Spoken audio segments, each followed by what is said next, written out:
la solución al ejercicio. Entonces, recuerden que en la clase anterior estábamos viendo los conceptos de oxidación y reducción y por supuesto las reacciones de óxido-reducción.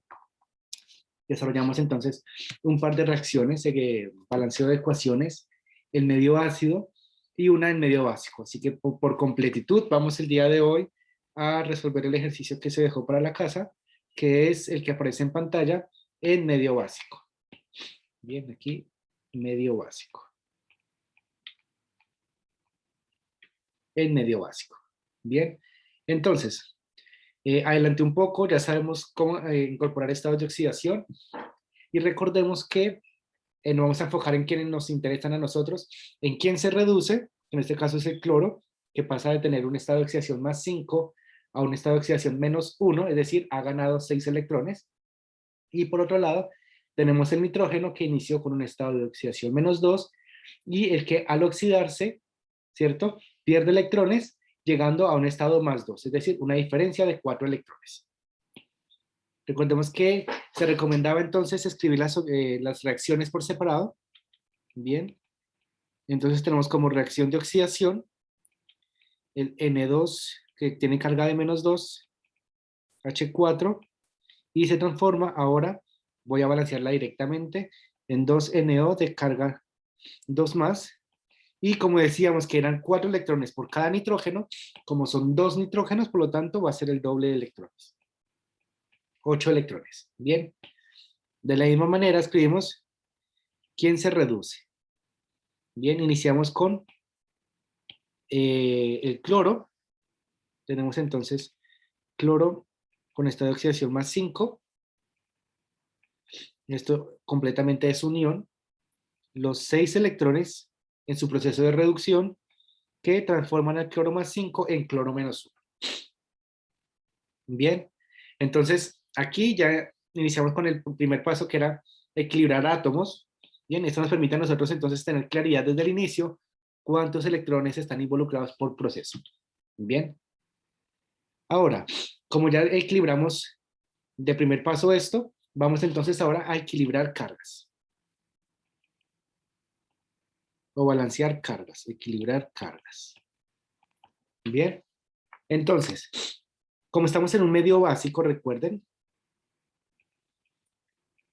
para poder hacer eso usamos hidroxilos, no usamos protones. Voy a copiar entonces la ecuación de oxidación acá y observamos. Por el lado derecho tenemos carga más 2 y 8 electrones, ¿cierto? Por lo tanto, para equilibrar la carga de los 8 electrones extra que tiene esto, porque esto es neutro, ¿cierto? Los 8 electrones que tiene este extra al lado derecho, debemos incorporar al lado izquierdo 8 hidroxilos. Es decir, aquí por el lado izquierdo tendríamos una carga completa de menos 8 y por el lado derecho una carga completa también de menos 8. Para la ecuación de reducción, entonces tenemos por el lado izquierdo 6 electrones más una carga negativa, serían 7 cargas negativas a la izquierda. Mientras que al lado derecho tenemos una carga negativa, es decir, nos hace falta aún 6. Así que agregamos, vamos a hacerlo con el mismo color, agregamos 6 grupos hidroxilos que poseen carga negativa. Bien, ahora que ya tenemos equilibradas las cargas, ya podemos entonces equilibrar o lo que también conocemos como balancear las masas. Balance de masa. Bien, entonces para balancear la masa, ¿cierto? Recordemos que primero eran todo lo que no eran oxígenos ni hidrógenos, que fue el paso que hicimos acá. Bien. Ahora, en este balance, ya después de haber balanceado todo lo que no es oxígeno ni hidrógeno, haber balanceado las cargas, nos queda entonces balancear las masas de ¿quiénes? De oxígenos e hidrógenos. ¿Y cómo hacemos esto? Lo hacemos a través, recuerden, el medio ácido de agua, porque el agua, al ser neutra, no nos va a afectar el equilibrio de cargas que hicimos anteriormente, ¿verdad? Entonces, voy a volver a copiar las dos ecuaciones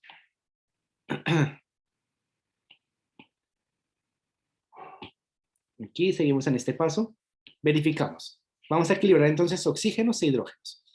Tenemos 8 oxígenos y 4 y 8 nos darían entonces 12. Bien. Mientras que al lado derecho tenemos solamente 2 oxígenos y no tenemos hidrógenos. Bien, entonces, para agregar los 12 hidrógenos que deberíamos tener a este lado, primero pensamos entonces en los 2 hidrógenos a través de 12 aguas. Y verificamos entonces. Bien.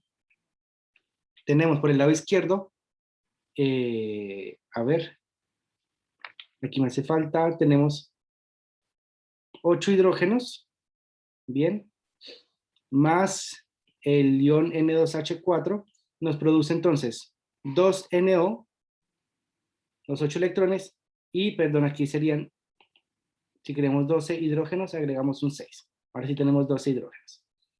12 hidrógenos, 8 oxígenos, 6 oxígenos por acá y 2 acá, tenemos 8 oxígenos. Es decir, en esta primera línea, la ecuación de oxidación, se encuentra ya balanceado lo que son hidrógenos, oxígenos, cargas y nitrógenos. Es decir, la primera semireacción se encuentra completamente balanceada. Para la segunda semireacción, tenemos al lado izquierdo, tenemos 3 oxígenos y al lado derecho tenemos 6 oxígenos. Bien, no tenemos ningún hidrógeno al lado izquierdo y al lado derecho tenemos 6 hidrógenos. Si queremos agregar 6 hidrógenos a la izquierda, lo hacemos a través de 3 aguas. Bien, 3 por 2, 6 hidrógenos que agregamos, 6 hidrógenos que teníamos allá. Ahora tenemos 3 oxígenos acá y 3 oxígenos acá, 6 oxígenos por izquierda, y a la derecha tenemos también 6 oxígenos. Es decir, ya se encuentra balanceada la masa, se encuentra balanceada la carga. Ahora, recordemos que para poder sumar las dos ecuaciones, debemos multiplicarlas o verificar que la cantidad de electrones en las dos reacciones sea igual. Si nos fijamos, en la primera tenemos 8 electrones, en la segunda tenemos 6 electrones. Bien, así que buscamos el mínimo común múltiplo entre ellos. Esto se quedaría multiplicado por 3, perdón, lo quería hacer en morado. Esto quedaría multiplicado por 3 y este quedaría multiplicado por 4. Bien, 8 por 3, 24 y 6 por 4, 24. Es decir, tendríamos 24 electrones. Así que voy a copiar las ecuaciones, si estaba pensando si las copiaba o no. Las copio aquí abajo, ahora con la modificación. Recordemos la primera ecuación por 3, así que vamos a cambiar todos los coeficientes y lo multiplicamos por 3. 8 por 3, los vamos cambiando. Aquí sería entonces 24, aquí serían 3, aquí serían 6, aquí el 8 se va, también serían entonces 24 electrones, y este 6 sería, después de multiplicar por 3, un 18. Bien, para el segundo caso vamos a borrar entonces los coeficientes, y tenemos, multiplicando por 4 por 3, aquí serían 12, aquí serían 4, aquí serían también 24 electrones, 4 cloros y 24 hidroxilos. Es decir, ya tenemos balanceadas cargas, masas, cantidad de electrones. Así que nos disponemos ahora a sumar las dos ecuaciones. Verificamos 24 hidroxilos de la izquierda, 24 hidroxilos de la derecha. 24 electrones a la derecha, 24 electrones a la izquierda. Bien. 12 aguas a la izquierda, 18 aguas a la derecha. Eso implica que nos van a sobrar 6 aguas a la derecha. Bien. Y en este sentido, entonces no podemos seguir eliminando más componentes. Así que nos quedaría, por un lado, 4 cloro, perdón, el 5 va arriba. 4 cloro con estado de oxidación más 5, ¿cierto? Más los 3N2H4, cada uno de ellos tiene un estado de oxidación menos 2, produce entonces nuestros 6 óxidos de nitrógeno con estado más 2, más los 4 iones cloro con estado más menos 1 y las 6 aguas. Bien, esta sería entonces nuestra ecuación equilibrada. Si quisiéramos nosotros verificar que realmente se encuentra equilibrada, entonces tenemos 4 cargas negativas, es decir, 4 por menos 1, 3 cargas neutras, esto nos daría 0, debería ser igual a 6 cargas neutras, 4 cargas negativas, más las 6 cargas neutras del agua. Bien, por el lado izquierdo esto nos da menos 4, por el lado derecho nos da menos 4. Bien, verificamos entonces que efectivamente la ecuación se encuentra equilibrada en masa, carga y electrones. Bien, así que queda altamente recomendado, jóvenes,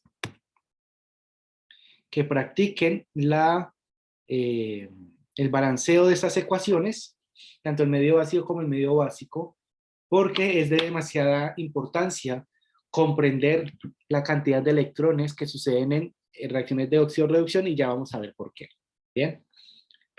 ¿Alguna pregunta hasta acá?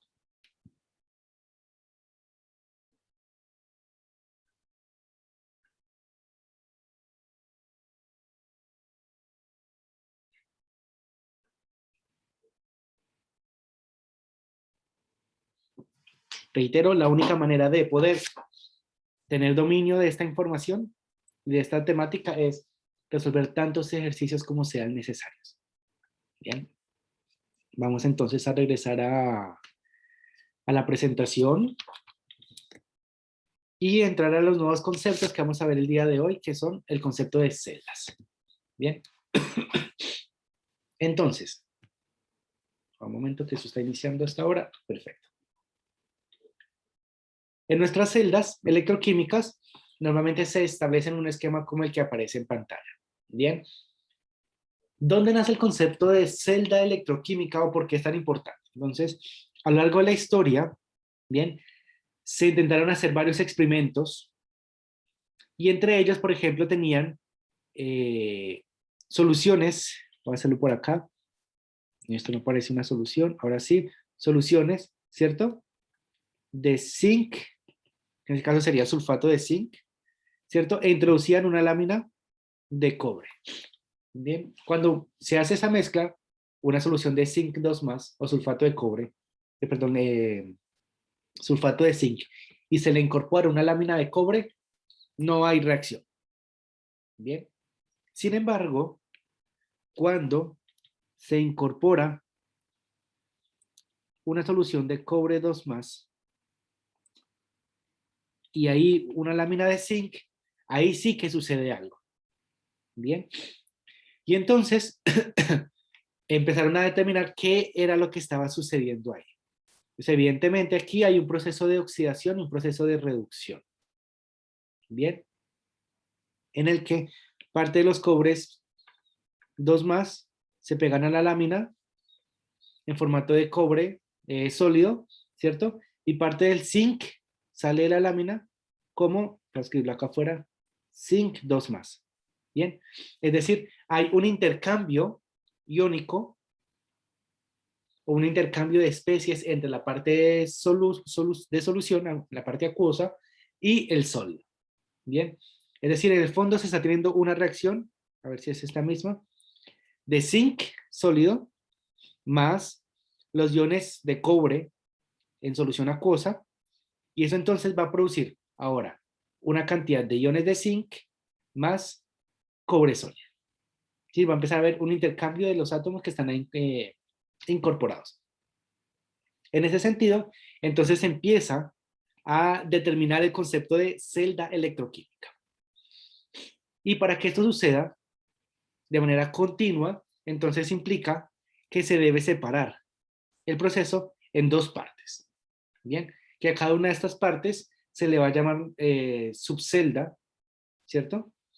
Donde una de ellas va a ser llamada cátodo y una de ellas va a ser llamada ánodo, ¿cierto? Entonces aquí en el cátodo se incorpora entonces la solución de cobre y en el otro lado se incorpora la solución de zinc. Como sabemos que, de acuerdo a este análisis, que hay un agente que es oxidante y uno que es reducible, es decir, hay una transferencia de electrones, debemos permitir que exista esa transferencia de electrones, en este caso a través de un cable, ¿cierto? El voltímetro es para medir la cantidad de electricidad o electrones que están fluyendo por este cable, ¿cierto?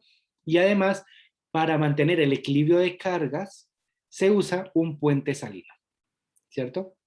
Es que ese puente salino va a evitar que se acumule la carga negativa en uno de los dos lados y la carga positiva en otro de los dos lados. Bien, si nos fijamos entonces, cuando hablamos de cátodo, es hacia dónde viajan los electrones, ¿cierto?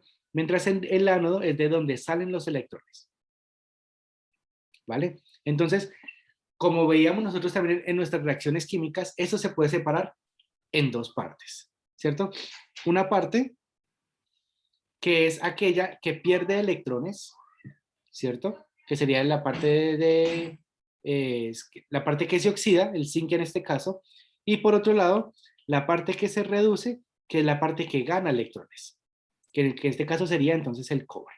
¿Bien? Entonces, básicamente, ese sería un esquema de cómo estaría conformada una celda electroquímica. Bien, y recordemos que en unas reacciones de óxido-reducción se puede generar de manera espontánea energía que puede ser usada como energía eléctrica, que es básicamente lo que nos establece este esquema. Ahora lo que vamos a ver nosotros es cómo está funcionando la parte del ánodo, la parte del cátodo y cómo nosotros podemos medir, ¿cierto? O determinar cuánta energía puede ser liberada en forma de electricidad a través de los voltímetros en una celda electroquímica. Bien. ¿Alguna pregunta sobre la generalidad de cómo funciona una celda electroquímica?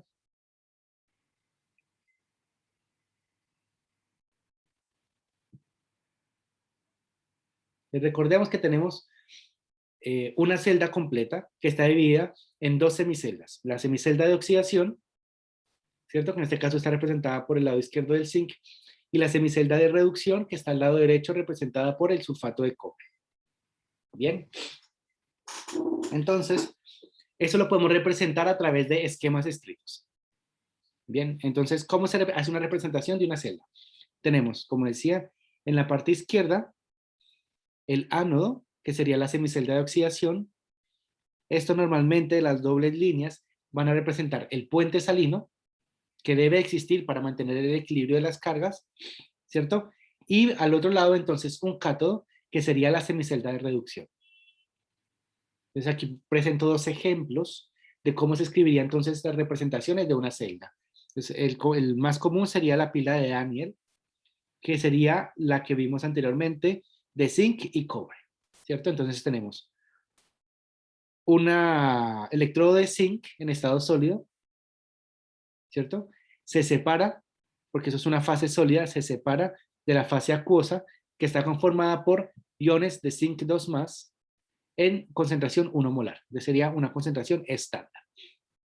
Bien, entonces esta semicelda de ánodo, perdón, esta semicelda de oxidación, que es el ánodo, está separada por el puente salino de ¿quién?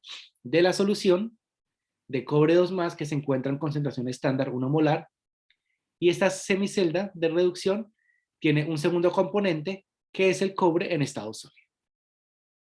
Bien, entonces esta sería la manera de representar este dibujo que teníamos anteriormente, que sería la pila de Daniel. Bien. Ahora, por ejemplo, vamos a suponer que tenemos otra celda electroquímica. Tendremos entonces un cátodo, perdón, un ánodo de platino en estado sólido, ¿cierto? Ahí se inyecta entonces ahora una mezcla, ya no solamente estamos hablando de una fase, sino de tres fases. Perdón, ya no estamos hablando de dos fases, que sería el ánodo sólido y la solución acuosa de zinc 2+, sino estaríamos hablando de tres fases. La primera, el ánodo en estado sólido, que sería el platino, se le está incorporando un segundo compuesto, que sería, en este caso, hidrógeno, en qué estado gaseoso y atmósfera, una presión. Bien, eso también serían condiciones estándar. Recordemos que una atmósfera de presión, 1 molar de solución y temperatura ambiente es lo que se considera estándar. Entonces estamos introduciendo, ¿cierto? Aquí, en forma gaseosa, hidrógeno a la solución. Y entonces en la solución se va a empezar a generar iones hidronio 1 molar. Eso sería entonces la parte del ánodo. En la parte del cátodo esto estaría separado por el puente salino, que es el que aparece acá. El puente salino. Y entonces al otro lado tendríamos, bueno, aquí aparece zinc, pero en este caso el ejemplo es hierro. Tendríamos entonces hierro 3 más en 1 molar. Tendríamos un equilibrio químico con su estado de hierro 2 más, también 1 molar. Y un nuevo cátodo, que en este caso también sería de platino. Bien. Y cada una de estas celdas electroquímicas va a generar una cantidad de energía que va a ser aprovechada en forma de corriente eléctrica, que es lo que se mide a través del voltímetro.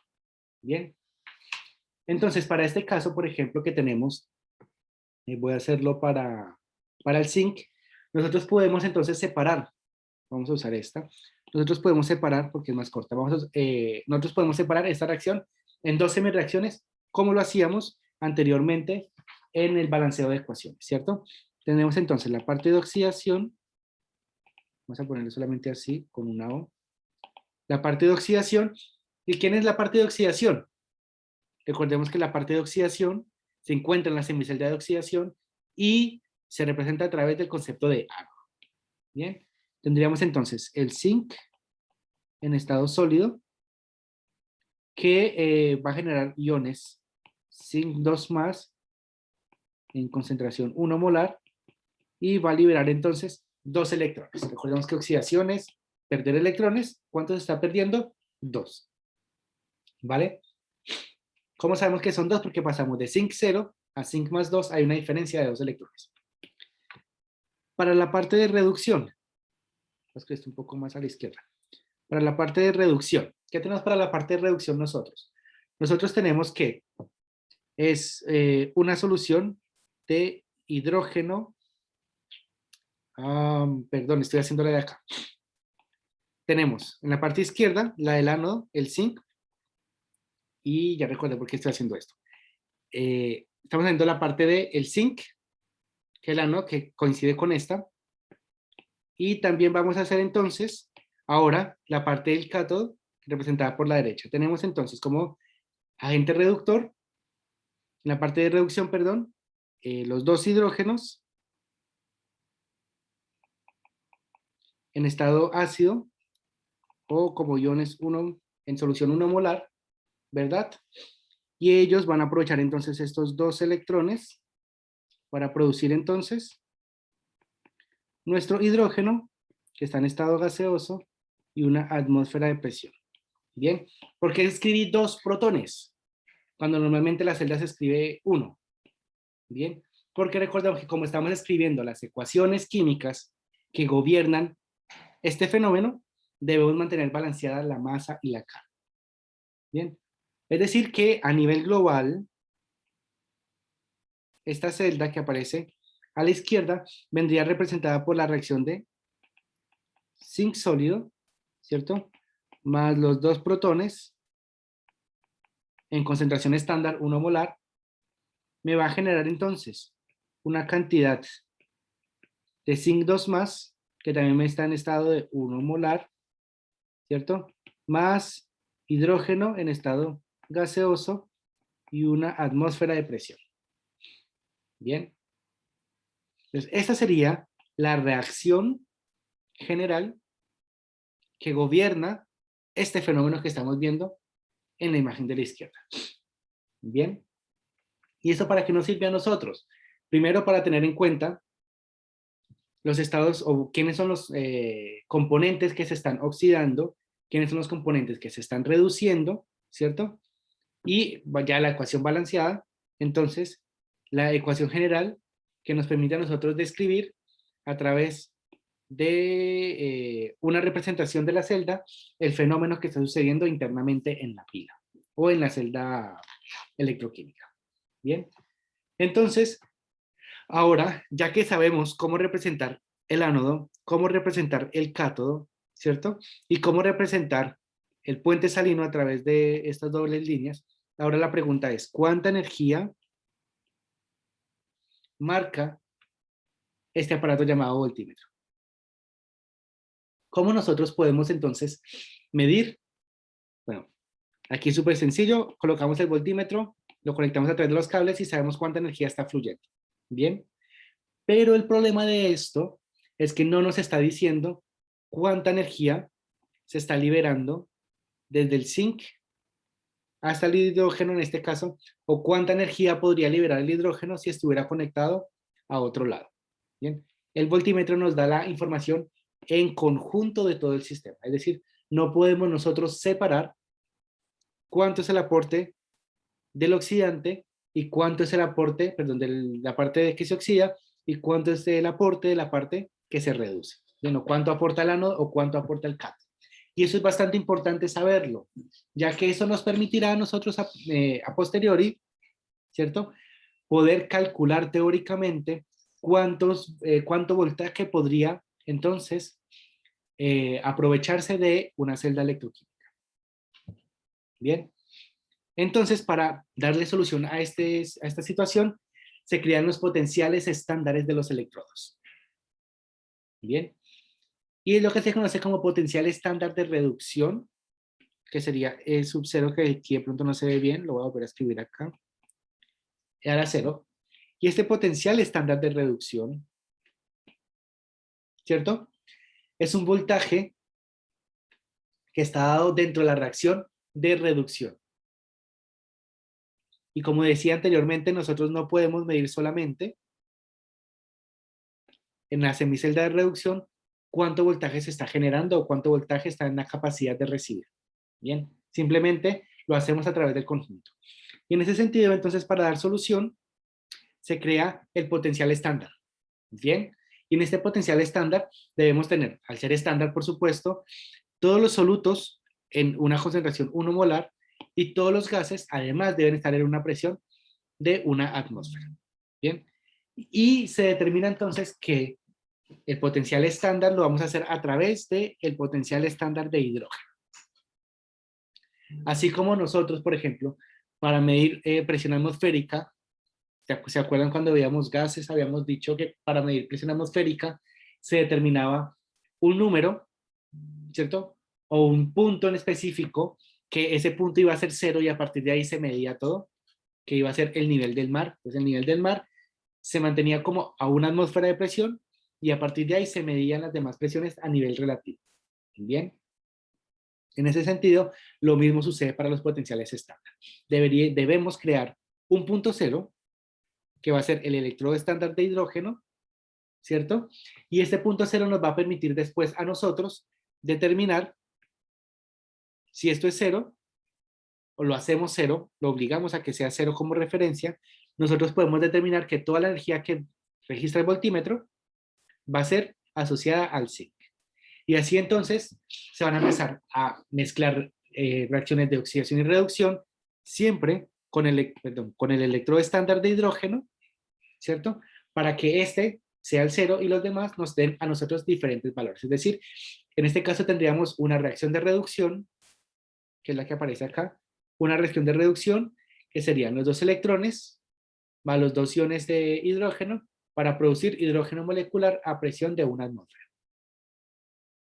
¿Cuánta energía tiene este potencial de electrodo? ¿O cuánto potencial es de este electrodo?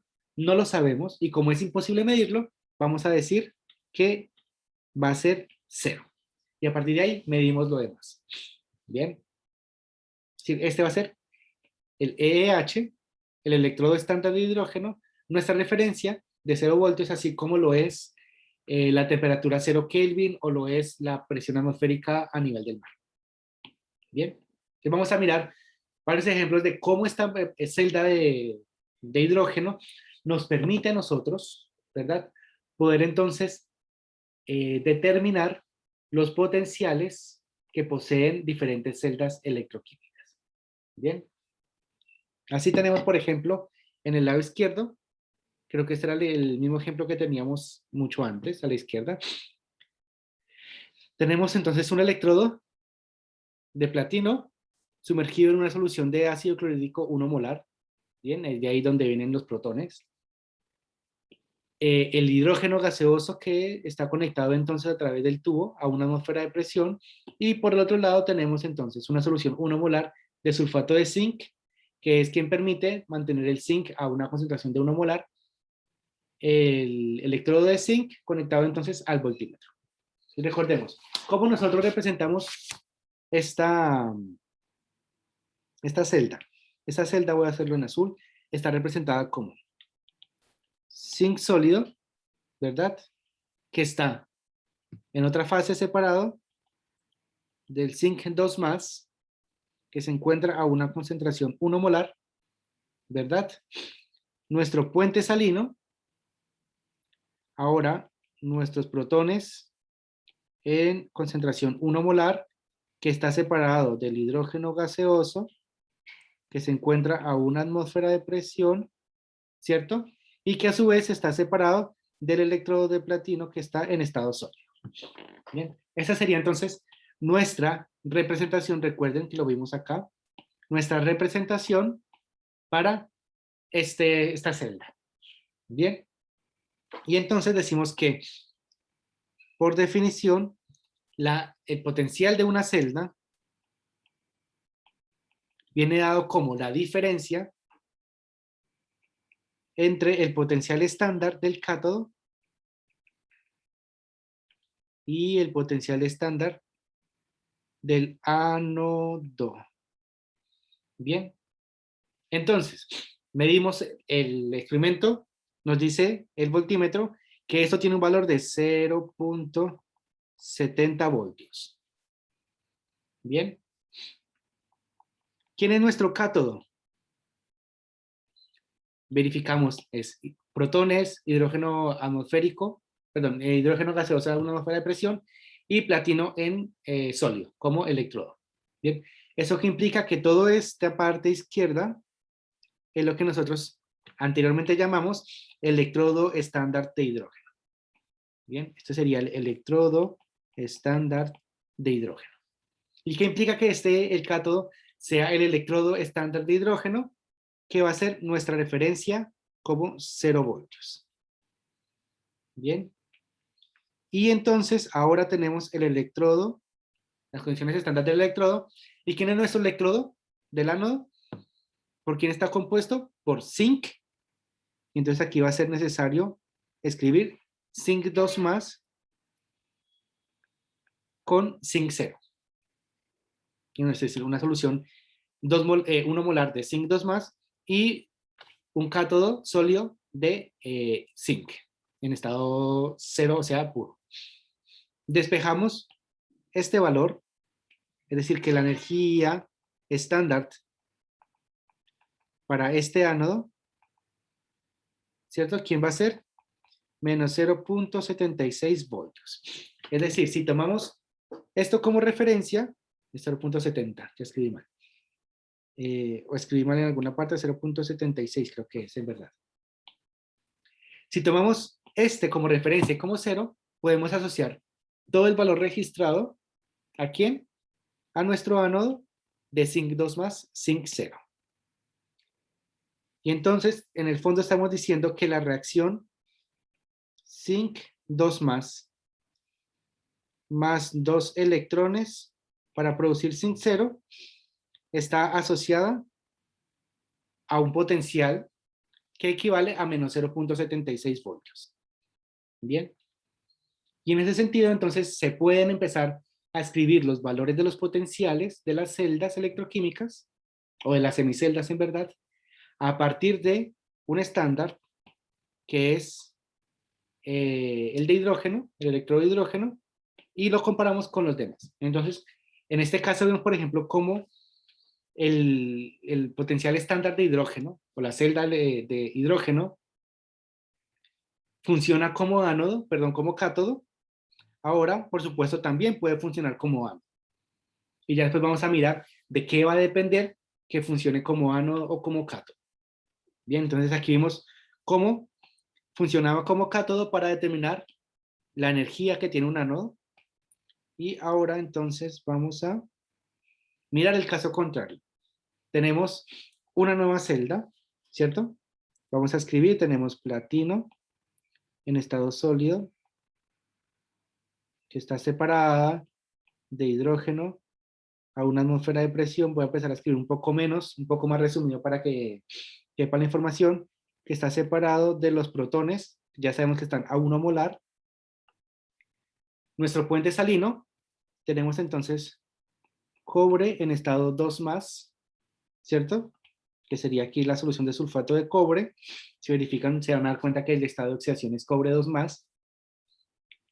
A 1 molar. Y esto va a estar separado entonces del electrodo de cobre que se encuentra en estado sólido. Bien. Hacemos la medición. Bueno, aquí esto nos va a registrar, voy a escribirlo acá, esto nos registra menos 0.76 y esto acá nos va a registrar menos 0.34 con unidades, voltios. Bien, tenemos nuestra celda, registramos el valor y entonces decimos cuánto es el potencial de esta celda, ¿verdad? El potencial de esta celda, recordemos que por definición siempre va a ser la energía estándar del cátodo menos la energía estándar del ánodo. Bien. Entonces, energía de celda, menos 0.34 voltios. Energía del cátodo. No la sabemos, pero entonces decimos que eso está conformado por iones cobre 2 más y su barra de cobre, su cátodo, perdón, su electrodo de cobre.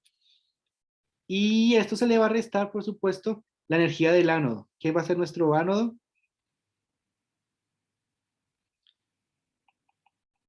Nuestra celda estándar de hidrógeno. Es menos 0 voltios. Es decir, que si despejamos de aquí el valor de cobre o de la celda de cobre, vamos a encontrar que tiene un valor de 0.34 voltios. Ahí para nuestros registros. Bien. Entonces, de esta manera se pueden empezar a medir todos los potenciales de las diferentes celdas que podamos nosotros trabajar o manejar. Bien. ¿Alguna pregunta hasta acá?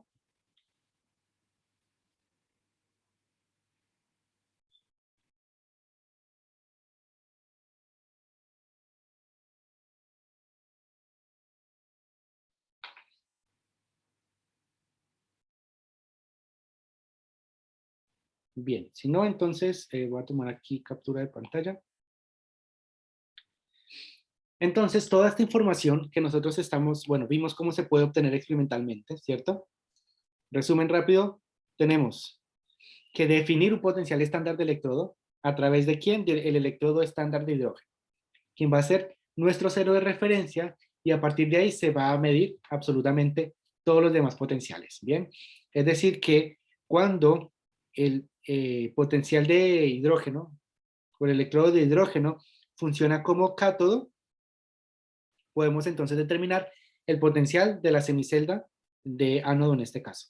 Y caso contrario, por supuesto, cuando el electrodo de hidrógeno funciona como ánodo, podemos determinar entonces los potenciales de los cátodos. Y si se fijan, entonces te vas a tener valores negativos y valores positivos, y todos estos valores, una vez experimentalmente extraídos, se organizan en una tabla. Bien. Esas tablas están en todos los textos de química general, y por supuesto en los textos más especializados también deben aparecer. Entonces aquí aparecen los potenciales de estándar para las reacciones. Entonces, por ejemplo, vemos que la ecuación 2 hidrógeno en estado de solución más 2 electrones va a producir entonces hidrógeno gaseoso. Y esta ecuación, que acabo de tachar accidentalmente, es la que va a diferenciarse o referenciarse como nuestro cero de energía. Bien. Vimos que para el caso del zinc, sería esta, calculamos un valor teórico, bueno, experimental porque la información venía de un experimento de menos 0.76, ¿cierto? Y para el caso del platino perdón, para el caso de la celda de cobre, encontramos un valor de 0.34, ¿bien? Que sería este. Y una vez están organizadas toda esta información, entonces, en el fondo lo que nos está diciendo es la fuerza que posee cada uno de estos electrodos, ¿cierto? Para reducir o para oxidar. Bien. Entonces aquí nos dice a nosotros la tabla que a medida que se hace el valor más positivo, se incrementa la fuerza de oxidación. Bien. Es decir, cuanto más positivo es el valor estándar, mayor será la tendencia de la sustancia a reducirse. Es decir, su capacidad de oxidación, de ser oxidado. Las reacciones de semicelda son reversibles. ¿Qué significa esto? Que las ecuaciones en verdad, aquí la escribí, a pesar de que se escriban así con una flecha, la ecuación total puede escribirse con una doble flecha. Y vamos a hacer esto bien. ¿Y a qué se debe a que pueda escribirse con una doble flecha? Bien. Que incorporando la energía suficiente, la reacción se puede dar en el sentido inverso, por un lado. Por otro lado, que sea en el sentido inverso no significa que, perdón, significa que no siempre una celda, por ejemplo, en este caso, leemos para el electrodo de hidrógeno, para el electrodo de hidrógeno, a pesar que aquí funcione como cátodo, ¿cierto? Habrán situaciones en las que la semicelda pueda también funcionar como ánodo. ¿Qué es lo que le sucedió al potencial estándar de hidrógeno? Bien. ¿Y a qué se debe eso? A que, como todo esto está organizado por diferentes fuerzas, lo que en el fondo estamos diciendo es quién tiene mayor capacidad para oxidar o quién tiene mayor capacidad para reducir, ¿cierto? Entonces, en este caso, por ejemplo, vemos flúor, ¿cierto? Que tiene un valor muy alto de más 2.87, ¿cierto? Es decir, que esta sustancia, al ser un valor positivo bastante alto, tiene una tendencia a reducirse. ¿Qué significa que tenga una tendencia a reducirse? Que va a ser el que se va a reducir y por lo tanto se le va a llamar agente oxidante. Bien, es decir, si se reduce implica que ¿qué va a suceder? Recordemos, reducir es ganar electrones. Y lo que también se conoce en algunos textos se le va a llamar como agente oxidante. Es un juego de palabras para que por favor tengan mucho cuidado. Bien, es decir, el que se reduce gana electrones y el que gana electrones es un agente oxidante. Bien, es decir, aquí tenemos una alta posibilidad de ganar electrones por parte de esta reacción si la comparamos con alguna otra. Bien, entonces, por ejemplo, si hacemos una mezcla de nitrato, vamos a suponer aquí, con plomo, de nitrato y plomo, entonces este va a ser quien se va a reducir, ¿cierto? Porque es el más positivo, y este es el que se va a oxidar.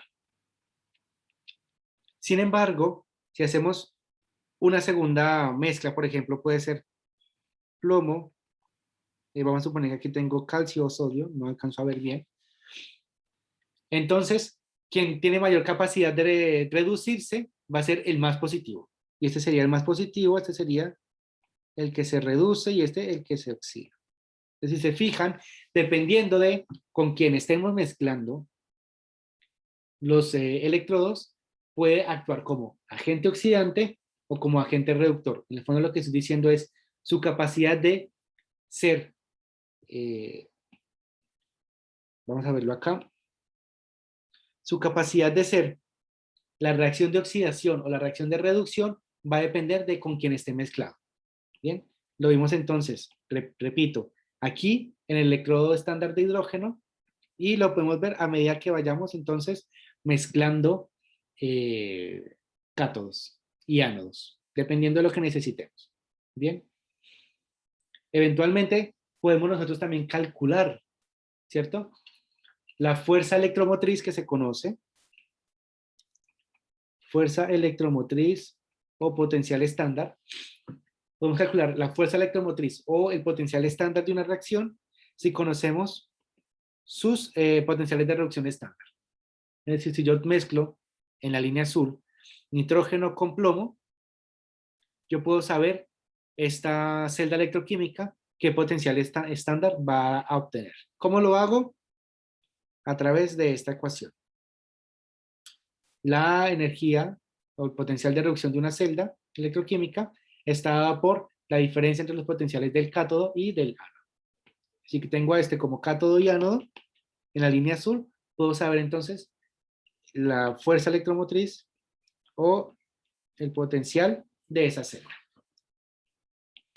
como la diferencia entre el cátodo y el ánodo. Bien, lo mismo para acá. La energía de esta celda va a ser la diferencia entre el cátodo y el ánodo. Bien. Y entonces, cuando decimos que las reacciones de las semiceldas son reversibles, son reversibles, por un lado lo que dije anteriormente, y por otro lado, implica que una reacción puede o ser bien una reacción de oxidación o ser bien una reacción de reducción. ¿De qué va a depender? De con quién se esté mezclando. ¿Y eso qué va a implicar? Que la ecuación se desplace hacia la izquierda o hacia la derecha, dependiendo de con quién se esté mezclando. Bien. Y algo súper importante, y es que, por ejemplo, nosotros veíamos en otras temáticas anteriores, por ejemplo, cuando veíamos entalpía, que la entalpía dependía de la cantidad de materia que está involucrada. En este caso, la cantidad o el potencial de la celda no va a cambiar si cambiamos los coeficientes estequiométricos. Si yo puedo balancear una ecuación como AA, BB, y esta celda va a tener un potencial eléctrico 1, ¿cierto? No va a ser diferente si yo tengo C veces A, que me va a producir, no sé, D veces B, va a ser el mismo potencial eléctrico 1. Estos dos van a ser iguales. ¿Por qué? Porque estamos hablando de la capacidad que tiene la mezcla de intercambiar electrones con sus iones o sus estados elementales. ¿Bien? ¿Preguntas hasta acá?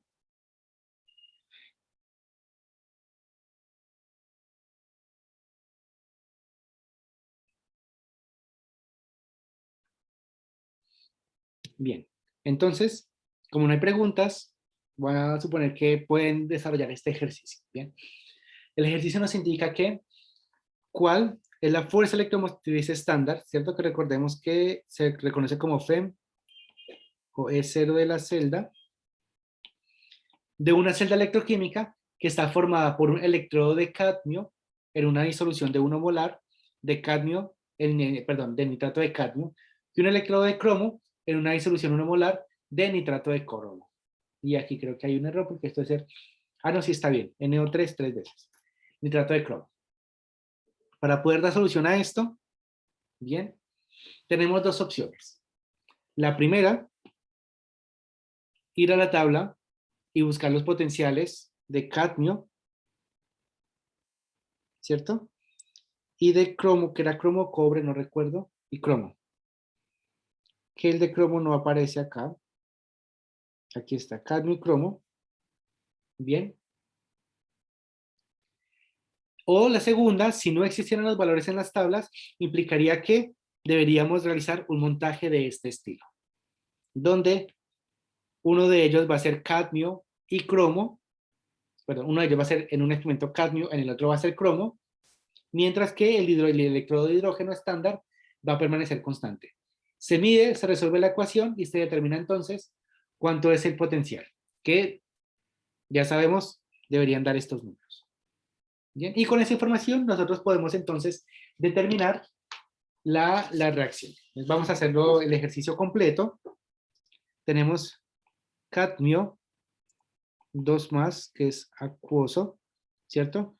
Más 2 electrones, produce cadmio, que es sólido, Y según la tabla o nuestro experimento, dependiendo de la situación, nos dice que esto tiene un valor de menos 0.40 voltios. Bien, para el segundo caso tenemos cromo en estado de oxidación 3 más, que está en estado acuoso, más sus 3 electrones, va a producir entonces el cromo en estado sólido. Y se dice que el potencial de esta celda es de menos 0.74 voltios. Bien, entonces, la pregunta es, ¿quién va a actuar como oxidante y quién va a actuar como reductor? Es decir, ¿quién se va a oxidar y quién se va a reducir y quién se va a oxidar? Recordemos que habíamos dicho acá. Cuanto más positivo sea el valor de la celda, mayor será la tendencia de la sustancia a reducirse, que a eso le llamamos entonces agente oxidante. Es decir, entre más arriba es el que se reduce, ¿cierto? Y si vemos acá, voy a hacerlo aquí grande, este que está aquí es cadmio y este que está aquí es cromo. ¿Quién es el más positivo de los dos? Si observamos, entonces nos vamos a dar cuenta que el cadmio es el más positivo de los dos, por lo tanto, es el que tiene la tendencia a reducirse, ¿cierto? Es el cadmio, es el que se reduce. Si no tuviéramos la tabla para verlo fácilmente, simplemente comparamos los valores. Y decimos entonces que este es el oxidante más fuerte, porque deberíamos llegar a la misma conclusión. ¿Por qué? Porque es el más positivo. Eso implica que este es el que se reduce. O sea, en pocas palabras, estamos diciendo que el cadmio oxida al cromo. ¿Bien? ¿Y eso qué implica en nuestra celda? Implica que si nosotros vamos a escribir, por ejemplo, el ánodo, voy a seguir escribiendo en azul. El ánodo, recordemos que en el ánodo sucede la oxidación. Y entonces, como en el ánodo sucede la oxidación, ya dijimos que quien se oxida es el cromo. Produce entonces cromo 3 más a una concentración de 1 molar más sus 3 electrones. Bien, y en ese sentido es cuando se dice que la ecuación puede ser inversa o invertida. Porque depende de si funciona como ánodo o como cátodo, va a escribirse la reacción en un orden específico. Para el cátodo, por supuesto, va a ser lo contrario, va a ser entonces la reducción, y dijimos que teníamos 2 electrones más el cadmio 2 más en la concentración 1 molar para producir cadmio sólido. Y antes de escribir nosotros la ecuación total de nuestra celda, recordemos que debemos verificar la conservación, en este caso, de la carga. Aquí tenemos 3 electrones que se liberan, 2 electrones que se consumen, por lo tanto hay un desbalance de carga, implica que esto deberíamos multiplicarlo por 2 y esto multiplicarlo por 3. Bien, así tendríamos entonces, aquí, voy a escribirlo aquí arriba, 2, 2 y 6, ¿cierto? Y aquí tendríamos 6, 3 y 3. A procesar las multiplicaciones, ¿bien? Y entonces eso nos invita a nosotros a decir que 6 electrones que se están produciendo en el ánodo son 6 electrones que se están yendo hasta el cátodo, y por lo tanto se queda balanceada la cantidad de energía eléctrica, en este caso de electrones, y podemos resumir nuestra celda como 3 cadmios, 2 más, a 1 molar, más 2 cromos en estado sólido, me van a generar entonces 3 cadmio en estado sólido, más 2 cromos con carga 3 más. Bien. Y entonces ahora nosotros podemos fácilmente calcular la energía de la celda. Recordemos que por definición es la energía del cátodo menos la energía del ánodo. Y nuestra energía de la celda quedaría entonces como Energía del cátodo, recordemos quién es el cátodo, el cadmio, y por lo tanto esto va a ser un valor de menos 0.40. Menos 0.40 voltios, menos la energía del ánodo, menos 0.74 voltios. La energía de la celda es igual entonces a 0.34. Y dos consideraciones importantes acá, que en realidad es una consideración importante, y es el signo con el que se determina al final el valor de la celda, que implica que sea un signo positivo.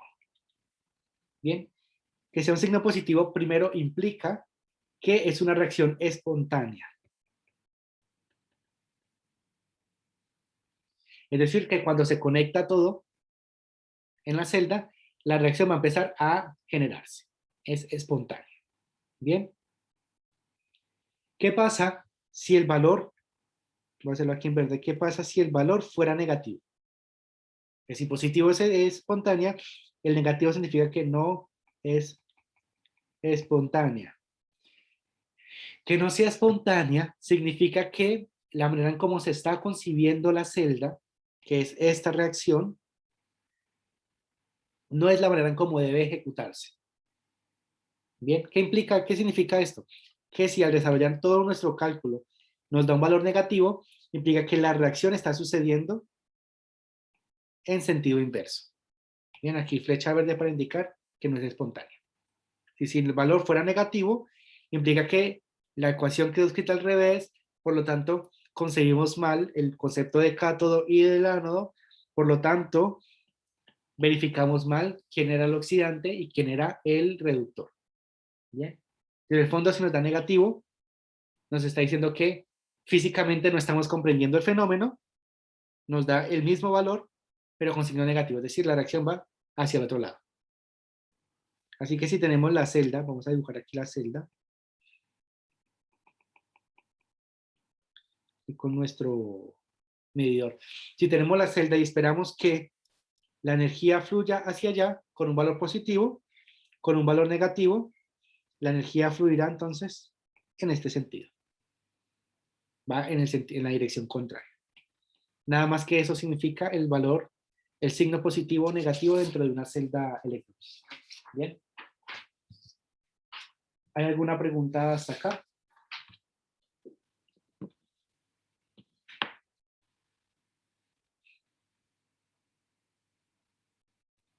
Bien, hoy llegaron bastante